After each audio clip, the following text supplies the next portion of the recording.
Halo semuanya, kalian tahu nggak apa perbandingan administrasi publik antara Indonesia dengan Denmark dari sudut pandang pendekatan sistem? Di era globalisasi ini, penting banget loh melihat perbandingan untuk mengetahui bagaimana suatu pemerintahan dilakukan. Di video ini, kami akan menjelaskan perbandingan antara Indonesia dan Denmark dari aspek birokrasi, desentralisasi, anggaran, budaya administrasi, dan pelayanan publik. Cekidot. Pendekatan sistem menekankan bahwa administrasi publik tidak berdiri sendiri, melainkan berinteraksi dengan lingkungan sosial, politik, ekonomi, dan budaya. Dengan pendekatan ini, kita bisa melihat hubungan antara kebijakan, organisasi, sumber daya manusia, dan teknologi secara utuh. Birokrasi Indonesia masih dipengaruhi oleh kepentingan politik dan sistem yang hierarkis.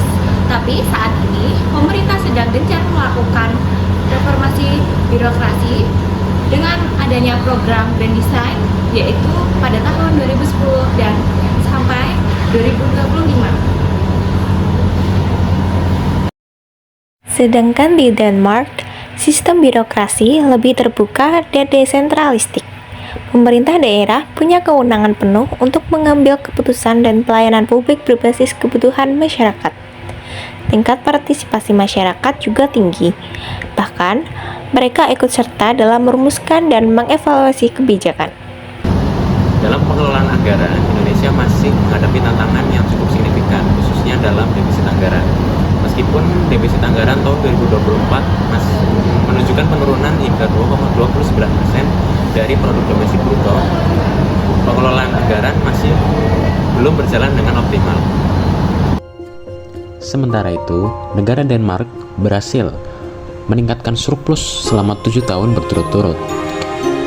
Mereka menggunakan kebijakan yang bernama expenditure ceiling agar belanja negara tetap terkendali. Surplus digunakan untuk investasi strategis seperti energi hijau dan digitalisasi.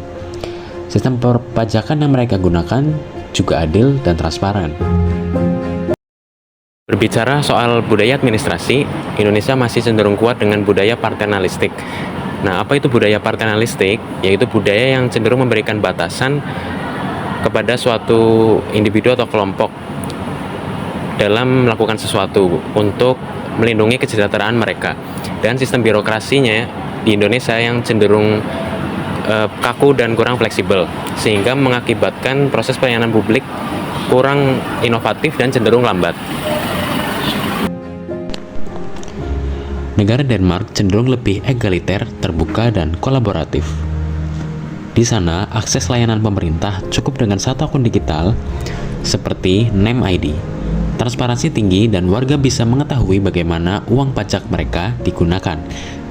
Sementara di Indonesia masih banyak platform berbeda dan belum terintegrasi dengan baik.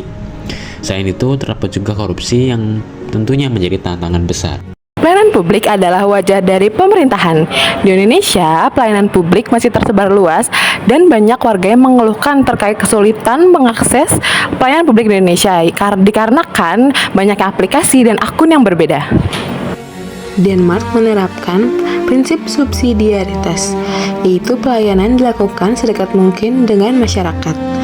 Mereka juga punya regulasi perlindungan data yang kuat, sehingga masyarakat percaya pada layanan digital di negara Denmark.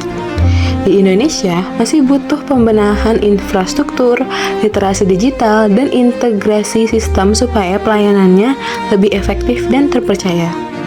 Dari berbagai aspek, kita bisa belajar bahwa pendekatan sistem membantu melihat gambaran besar tentang administrasi publik.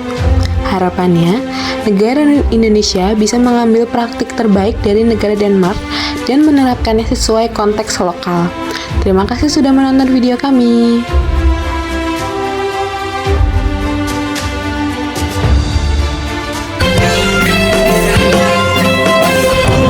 Sekian dari kelompok